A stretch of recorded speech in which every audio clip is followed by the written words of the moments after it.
कोई ऐसा काम किए हो कि बाल्टी वाल्टी में पानी भर के उसको सर्कल में नचा के जा रहे हो रास्ते में? ऐसा किए हो कि नहीं?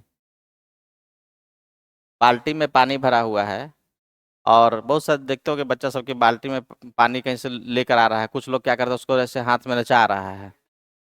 वही तो मेरा क्वेश्चन है। या सर्कस से सब देखते ही होंगे कि पानी भरा हुआ बाल्टी में उसको सर्कल में नचा रहे हैं। ऐसे हम लोग करते थे गांव में कि कहीं से दूध लेके बाल्टी में आ रहे हैं तो कुछ लोग उसमें जो कलाकार लोग होता है ना, वो बाल्टी को उंगली में ऐसे फंसा लिया और उसको सर्कल में नचा के ला रहा है। घर पे भी कर सकते हो, आज जाके देख सकते हो कि बाल्टी का पानी गिरता है कि नहीं गिरता है। तो उसी को पहले देख लेते हैं।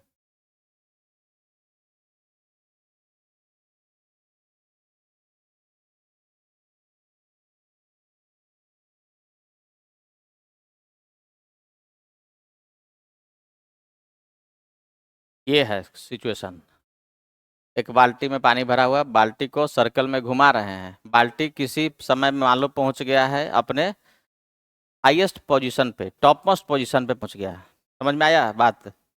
बाल्टी में पानी भरा हुआ, उसको कोई रस्सी से बांध करके सर्कल में घुमा रहा है। तो ये है स्ट्रिंग का लेंथ है एल, जो कि सर्कल का रेडियस है। बाल्टी का साइज छोटा है सर्कल के तुलना में, सर्कल के रेडियस की तुलना में बाल्टी का साइज छोटा है। तो क्या होगा, जो यहाँ पर बकेट है, बाल्टी है, ठीक है, और इसमें जो पानी भरा हुआ है, पानी, ठीक है, तो इस वाटर पे जो बकेट का बॉटम है, ये जो बकेट का बॉटम है, ये है, ये पानी को क्या करेगा? बाल्टी का जो पेंदी है वो पानी को क्या करता है? पुश करता है। करता कि नहीं करता है? तो बकेट का जो बॉटम है वो पानी को, उसमें जो वाटर है उसको पुश करेगा। पुश करेगा नॉर्मल कांटेक्ट फोर्स लगा करके। तो बताना है कि बकेट का बॉटम वाटर पे कितना नॉर्मल कांटेक्ट फोर्स लगा रहा है, ये बताना है। पूरा पानी जो है उसमें भरा हुआ, उस पे बकेट का बॉटम नॉर्मल कांटेक्ट फोर्स लगा रहा है, क्योंकि बाल्टी में रखा हो तो कांटेक्ट फोर्स ही लगेगा ना। तो नॉर्मल कांटेक्ट फोर्स लगा रहा है, तो नॉर्मल कांटेक्ट फोर्स कितना लगाएगा, ये निकालना है। अगर यहाँ पर स्पीड दिया हुआ है, यहाँ पर स्पीड गिवन है कि बकेट का स्पीड इस जगह पर है, बकेट का स्पीड मान लो v बराबर देते हैं root under 2gl, root under 2gl दे दिया गया है कि बकेट का स्पीड रूट अंडर 2gl है हाईएस्ट पोजीशन पे। तो बताना है कि वाटर पे बकेट का बॉटम कितना नॉर्मल कांटेक्ट फोर्स लगाएगा। तो सिचुएशन ये है।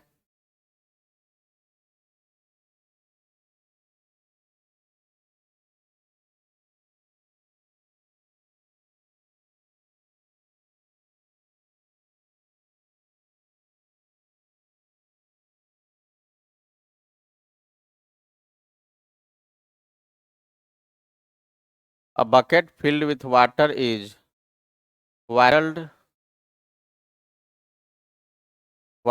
in a vertical circle of radius L as shown in the figure. Find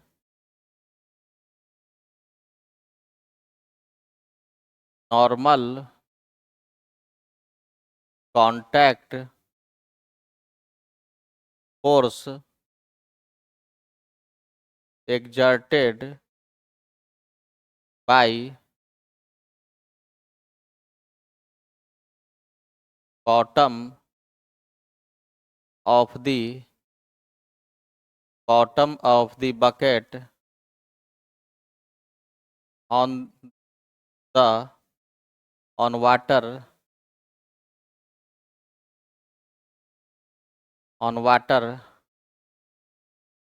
at the topmost position,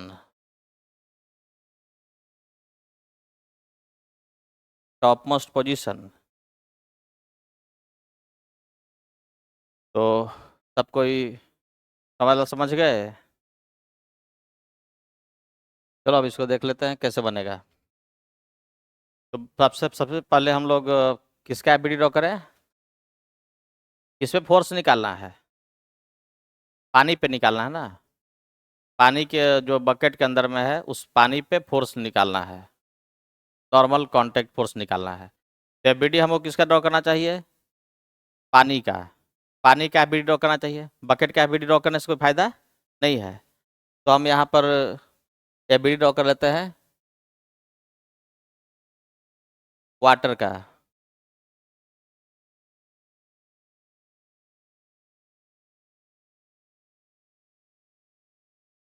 ठीक है ना, सब कुछ हटा दिए, बकेट हट गया, स्ट्रिंग हट गया, केवल पानी बचा।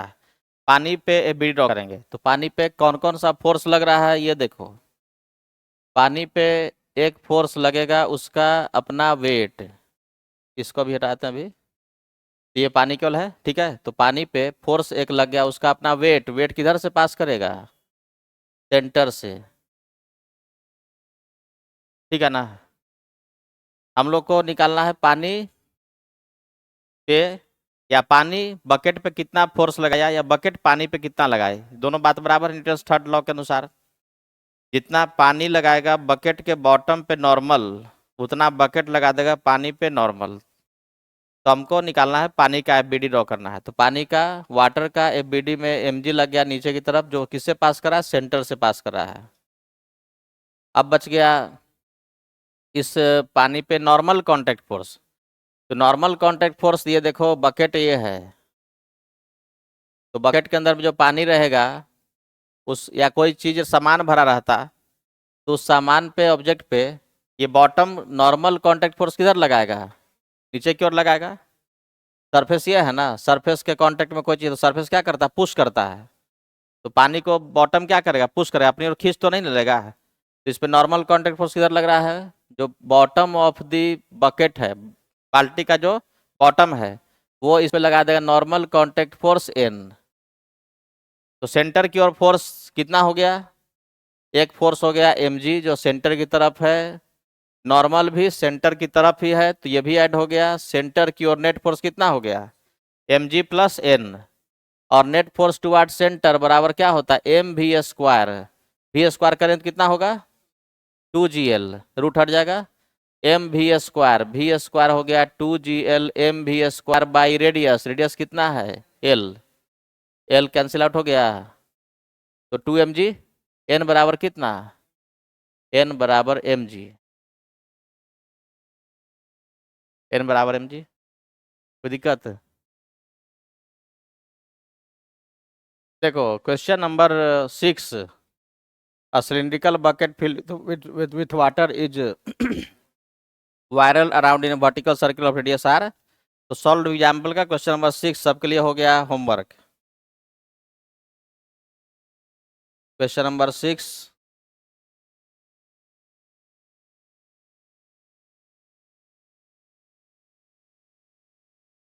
क्वेश्चन नंबर 6 ये वाला हो गया HW। Solve example question number 6, जिसमें कि cylindrical bucket filled with water is whirled in a vertical circle of radius are.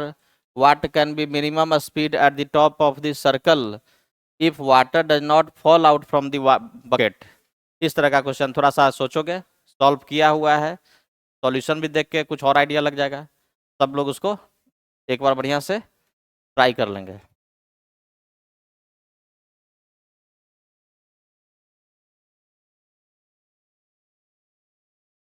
Motion of A car, bike, vehicle on A level circular road. Level circular road.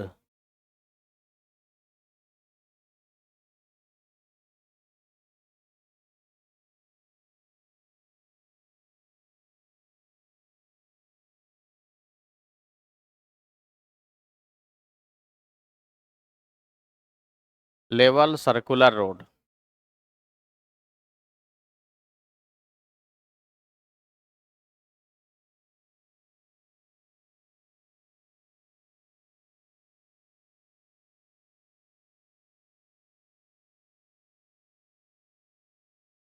तो तो सबको बहुत कुछ idea लग ही गया है कि लेवल रोड का मतलब क्या है। लेवल रोड का मतलब क्या है? नहीं नहीं, प्लेन रोड। प्लेन। हाँ, प्लेन रोड। हॉरिजॉन्टल सरफेस है। इंक्लाइन नहीं है। इंक्लाइन जो हम लोग देखते हैं रोड अपने यहाँ जो बना हुआ है, सब लेवल रोड है। ठीक है। पुल की बात अलग है। किरेंटर पुल में देखते हो स्लोप बन रहा है, कर्व बन रहा है। और कर्व। और कुछ पुल में तो कर्व बहुत खतरनाक है। थोड़े से जगह में पुल बना दिया गया है तो एकदम ऐसे कर्व बन के जा रहा है। नाम ही पड़ गया धनुष सेतु। है ना, धनुष सेतु अपने यहाँ धनुष की तरह बना हुआ है। यहीं पर बगल में ही है। बाजार समिति से जो रोड आगे होता है ना, थोड़ा जाता है आगे, वो धनुष सेतु पुल है। और बाकी बहुत सारा रोड बहुत पुल बन गया है जो एकदम लेवल में है। थोड़ा बहुत स्लोप बाद में मिलेगा, जैसे अटल पथ। है ना। लेकिन वहाँ पे सर्कुलर टर्निंग है। कहीं पे जाते हैं तो सर्कुलर टर्निंग मिलेगा।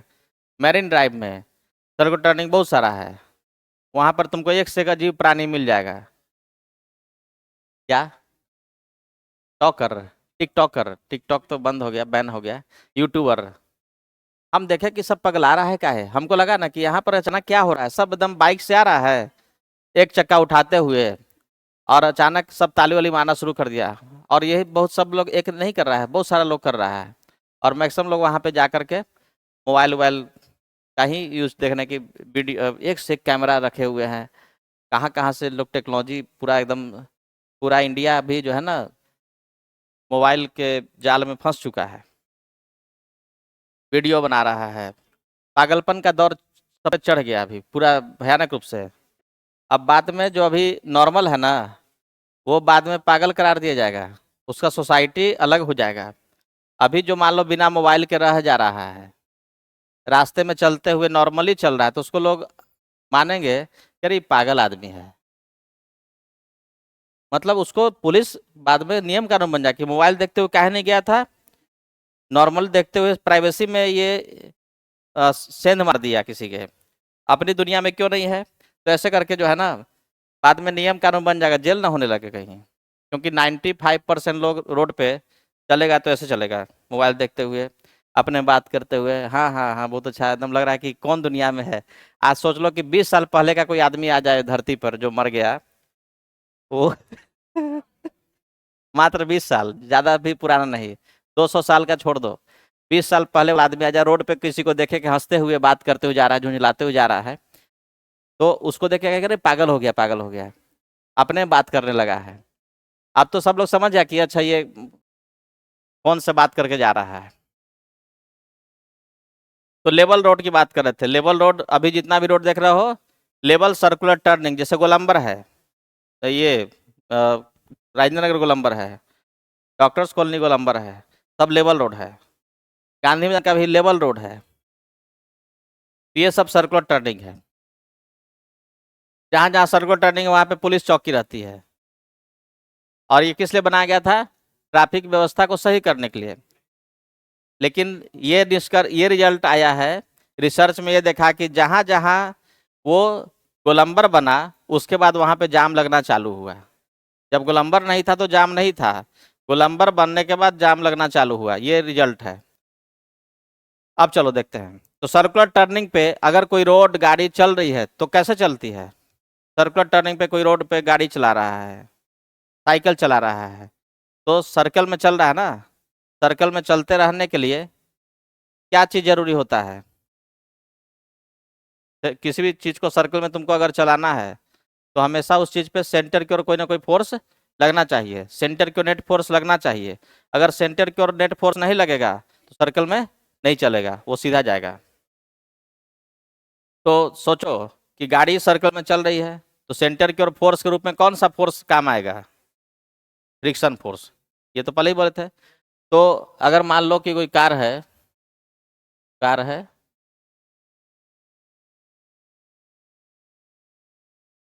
कार से अच्छा साइकिल बना देते हैं। साइकिल, साइकिल है।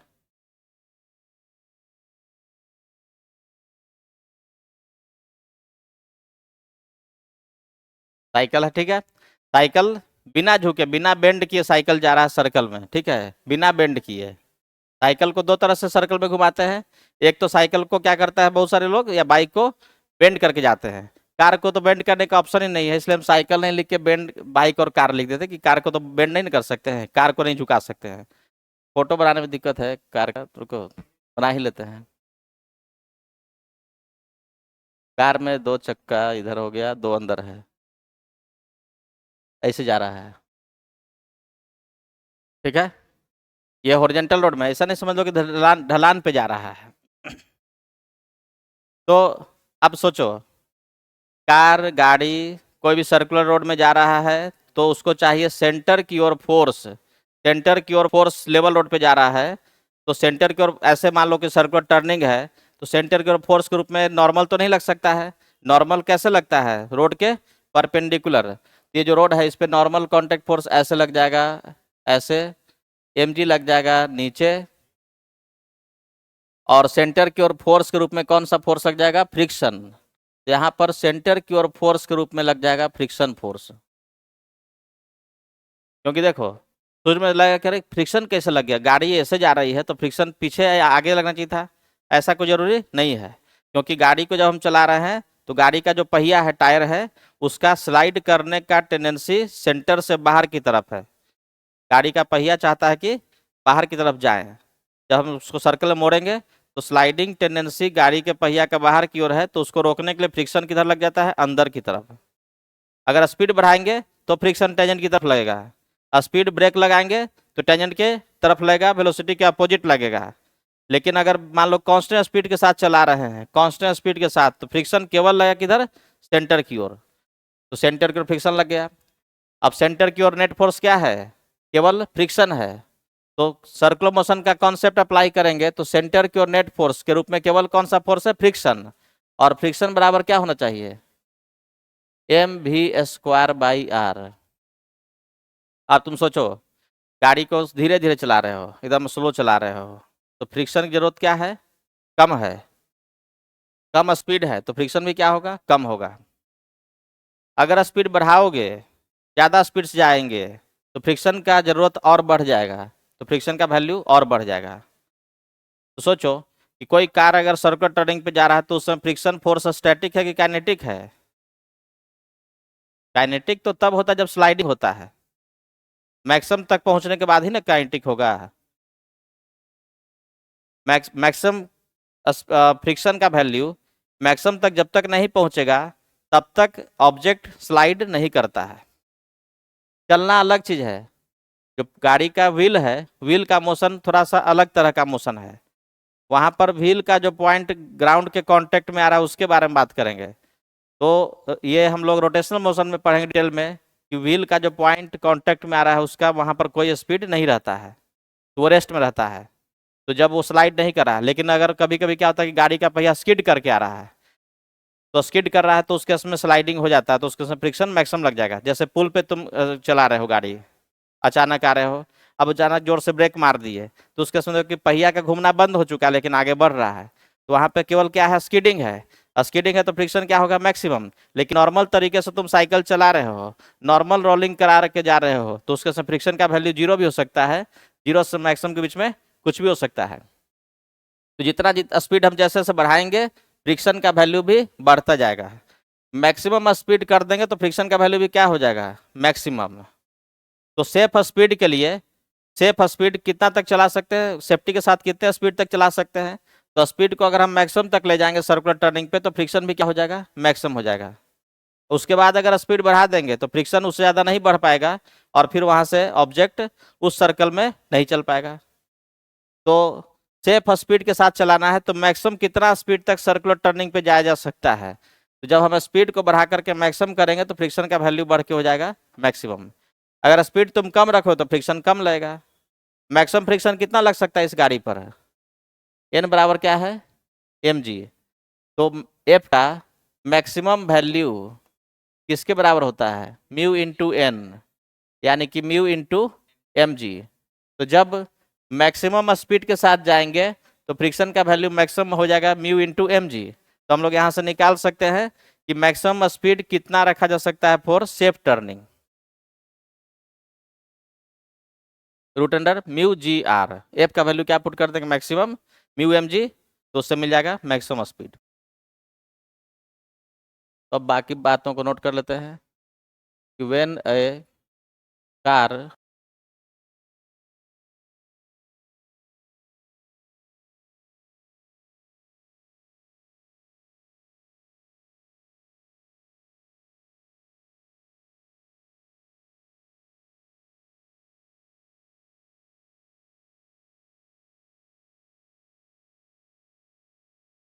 Net force toward centre equals to M V square by R, इसलिए फ्रिक्शन बराबर हो जाएगा M V square by are.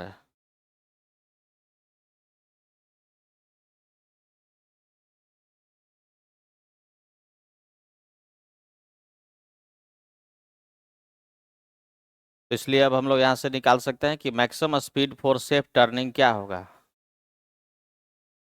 For maximum speed friction भी क्या हो जाना चाहिए? Maximum.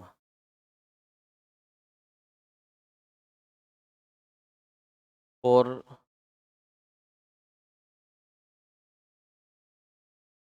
Maximum speed, maximum speed for safe turning, तो क्या हो जाएगा? M F max,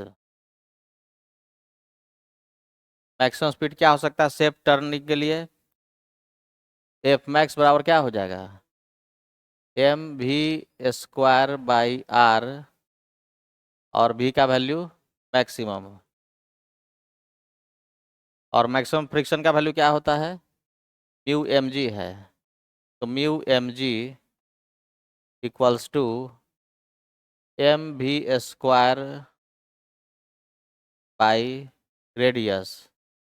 M M cancel out हो गया, तो यहाँ से कैलकुलेट हो जाएगा कि मैक्सिमम स्पीड का वैल्यू कितना हो जाएगा?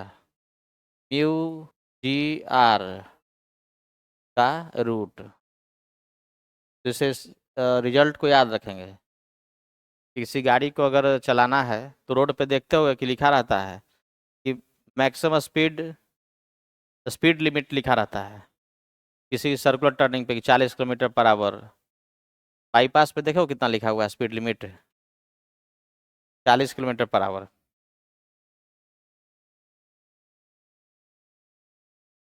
एक से एक स्लोगन लिखा रहता है। क्या?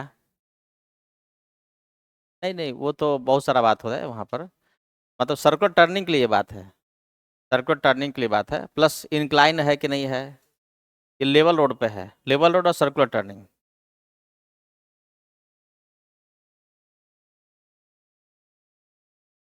तो मैक्सिमम स्पीड सेफ टर्निंग के लिए सर्कुलर टर्निंग में गोलंबर पे कब कितना होगा? देख लिए कि अगर कोई गाड़ी कम स्पीड से चल रही तो फ्रिक्शन की जरूरत कम है, क्योंकि सेंटर के और फोर्स के रूप में कौन लगा है? फ्रिक्शन लगा है। तो फोर्स बराबर M V square by R, और जैसे जैसे स्पीड का वैल्यू बढ़ाएंगे फ्रिक्शन का वैल्यू बढ़ेगा।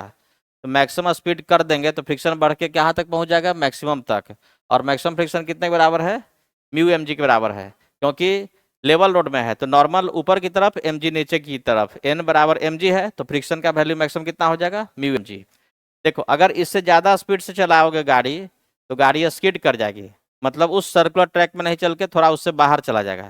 तो जनरली सर्कुलर टर्निंग कहाँ पे होता है? जहाँ पे दूसरी तरफ कुछ दीवार है या रास्ता नहीं है, गड्ढा है, तो एक्सीडेंट हो जाएगा। इसलिए किसी सर्कुलर टर्निंग पे मैक्सिमम इतने स्पीड से ही चलाना है, root under mu G R. समझ गए? कोई इसमें डाउट किसी को? कैसे आया समझ गए ना? फॉर्मूला याद कर लेना है।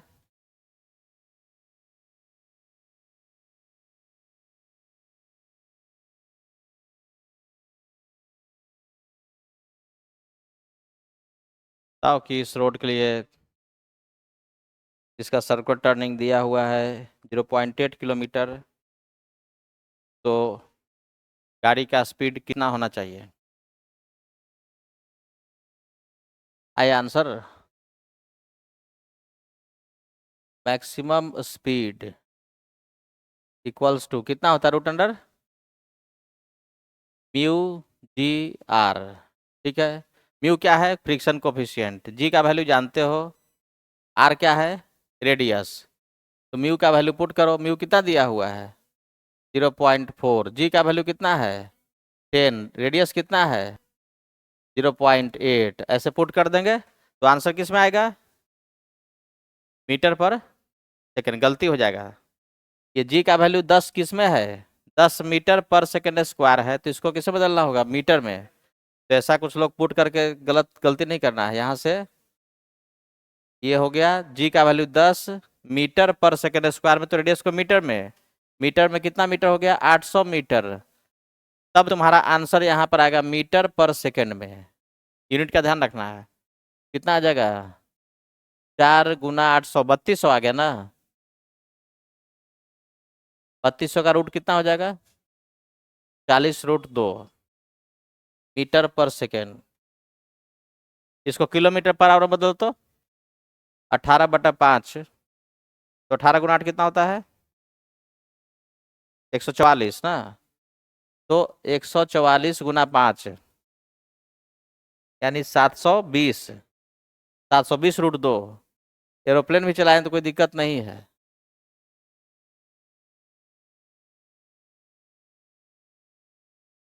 यही ना होगा? 40√2 गुना 18/5। 144 नहीं नहीं, ये गलत, 5 से दोबारा गुना कर दिया हम, एक्सीडेंटे हो जाएगा। 144√2 किलोमीटर पर आवर। कोई दिक्कत नहीं, 144 कौन स्पीड चलाता है इतना ज्यादा 144√2 से? रेडियस तो और बड़ा हो सकता है। रेडियस छोटा हो जाए तो स्पीड देखो, जितना छोटा रेडियस तुमको स्पीड उतना कम करना है सेफ टर्निंग के लिए। जितना बड़ा रेडियस आराम से स्पीड में खूब चलाओ। मैरिन टाइप का रेडियस देखते हो कितना बड़ा है, कोई दिक्कत नहीं है। वहाँ दिक्कत दूसरे तरह का है, कहीं भी स्पीड कम करके चलाना है, मीडियम में रखना है। तो अब देखो, अब हम लोग यहाँ पर मेन चीज अब सब सीखने वाले हैं। सर्कुलर मोशन में जो आने वाला है 2 चीज जो पिछले क्लास में बोले थे, अब सबको एक क्लास का और समय मिल गया। क्या क्या बोले थे, याद आ रहा है? अभी कोई साइकिल चलाओगे गोलंबर के पास में सर्कुलर टर्निंग पे, तो झुक के चलाना है थोड़ा सा। तो bending of A cyclist on a circular turning, झुक के चलाते हैं तो क्या होता है। और बैंकिंग ऑफ रोड्स, रोड का बैंकिंग का क्या मतलब है, ये दोनों चीज अगले क्लास में हम लोग पढ़ेंगे। बेसिक कॉन्सेप्ट हो गया। अब सबका काम है HC वर्मा का क्वेश्चन नंबर, जितना भी क्वेश्चन है सारे को ट्राई करने की कोशिश करना है। 1-2 क्लास में चैप्टर कंप्लीट होने वाला है। फिर मिलते हैं नेक्स्ट क्लास में।